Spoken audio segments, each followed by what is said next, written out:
The 4-1-3-2 is amazing. It's as if the 4-4-2 flat and 4-4-2 holding had a baby.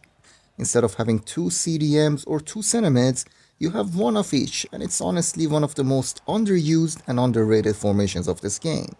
If you need coins to buy high-end players and make your dream team, you gotta check out lootbar.gg and their ridiculously low prices. Their prices are already 10% cheaper than any other platforms, and I've got you another 8% off by using my code OMID. Plus, after you purchase, you receive a free 5% extra coins, more than the amount you actually ordered. Many familiar faces in the content creators community are using Lootbar services, so you know you're in safe hands. And with a super fast and safe delivery system, you can have your coins within 30 minutes. So make sure to check out lootbar.gg and their amazing prices, and don't forget to use the code OMID to get that extra 8% off. The link is in the description. Good day everyone, it's Omi Dexter and welcome back to another video on this channel. Today, I want to talk about the 4-3-1-2 formation. And I don't understand why more people aren't using this setup. It's like a totally meta and reliable version of the 4-1-2-1-2 wide. Two strikers, two wide players, and instead of a cam, you have a center mid who actually, after contributing to the attack, comes back and help in defensive plays as well. But before I get to the main tactics, I've been having this issue since the latest update. Every time I try to look for a match, I get 120 to 130 ping. Like, hello EA, what are these hamster servers? Which region are you exactly connecting me to? 120 ping in 2024? Come on, dog. So I've been playing with this formation for a while, trying to get the hang of it and make the final adjustment for a proper video. But when it's my turn to do the recording session, this happens. And I've tried, man, I've really tried. I just can't get any footage worthy of a video with 130 ping, so this is the tactics, man. I've been running this for the past few days, but I'm sorry, I got no clips to show for it. So going for the tactics, the formation is obviously the 4-1-3-2. The build-up style I have on short passing this time. I usually go for balanced or counter, but this setup is not like anything you've ever seen. I had a special playing style in mind, and short passing is just perfect for that. You'll get it when I get to the roles.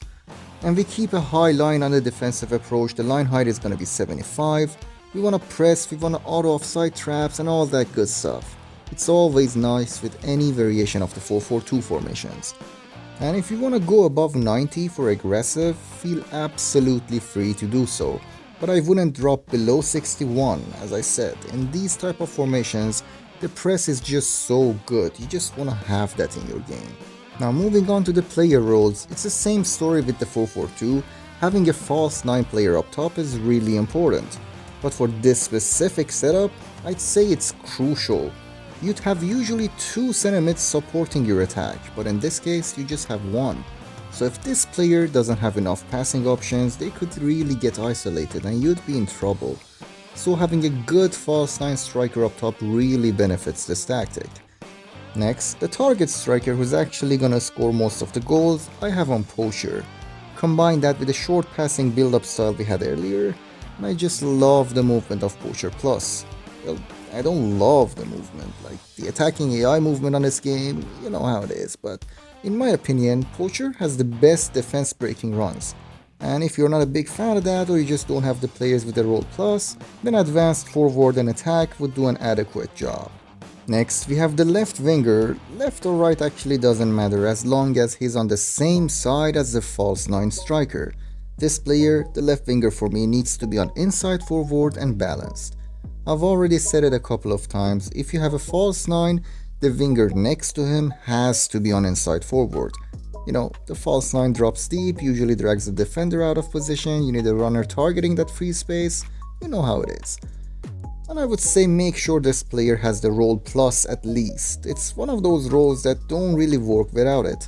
Even with a plus version, sometimes they act so stupid, so some roles work without the plus, some don't. Inside forward, I'd say, is one of the ones that actually make a difference. Right, on the other side of the wings, we have the RM, who we're having on winger and balanced. This player has one job and one job only. Keep the width, always be a free option, and annoy the living crap out of the fullback. Someone like a Rafinha is actually perfect for this role. He's left-footed, so on each dribble and turn, my opponent expects me to cut it to his left foot and make an inverted run, which adds a lovely unexpected factor to my wing play. Yeah, and some people really love having both their wingers on inside forward. It's a very reliable option as well. But when I have players like Potri and Aitana running my midfield with their passing excellence, that winger role really comes to life.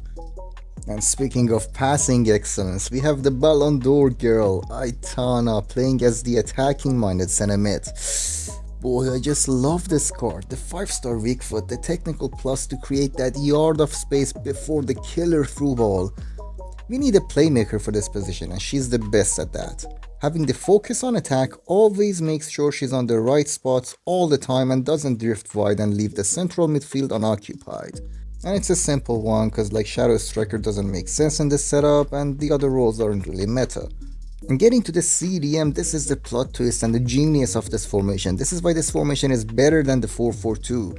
You're gonna have this player on center half and defend, making her drop deep right between the two center backs, helping with a crazy support against counters and provide a wonderful build-up play option. For those of you who are too boring to go for this option, have the CDM on holding and make sure to have them on roaming focus as well. The roaming option pushes her off the dead center of the midfield and makes her a slightly wider CDM, which allows your CM to tuck in right beside her and help in defense. Without roaming, the center mid would rarely offer any defensive support, which is not ideal. But hear me out. Have the CDM on center half, okay? Just give it a try, cause what comes next is what makes this formation genius. We're gonna have the right back on false backhand balance, making him actively the missing piece in our midfield puzzle. This is the only setup I've successfully gotten a use out of the false back role, cause when we are attacking, the team will shape up to a 3 at the back formation, which are like the best offensive formations on the game. The other fullback, by the way, is going to be on wing back and balance. So on the right side of the pitch, we have an inverted fullback, a wide winger and a center mid creating a deadly passing triangle. And it's kind of the same story on the left with the wide player being the fullback, the winger making an inverted run and the center mid just always being there. I'm telling you, this sort of randomness just messes up with your opponent's head, especially if you do the 1-2 passes with your wingback and just make him fly up the pitch while the winger is cutting in. It's just something really hard to defend against. If that's not for you, you can always play the boring way. Have one fullback on fullback and defend, the other one on wingback, and the CDM to holding and roaming, making this like a 4-4-2 regular shape. And for the actual center backs, we'll have them both on defender and defend. If this was a proper 3 at the back formation, I wouldn't mind having the wide center backs being on ball playing center back, but if you stick with defender role, it's just the easier and safer option. And by the way, your CDM doesn't have to have the center half plus role. If they do, I'm sure they would perform better, but with Potri, even without the playstyle, she did a wonderful job for me. And your goalkeeper, as always, whatever role plus or plus plus they might have. Here on your screen you can see the tactics code, I'm gonna put it down in the description as well. And again, sorry guys, we got no footage, so that's it for today's video everyone. Thank you so much for watching, please leave a like and subscribe, it would help out the channel massively. This is the end of this episode and hopefully I will see you on the next one.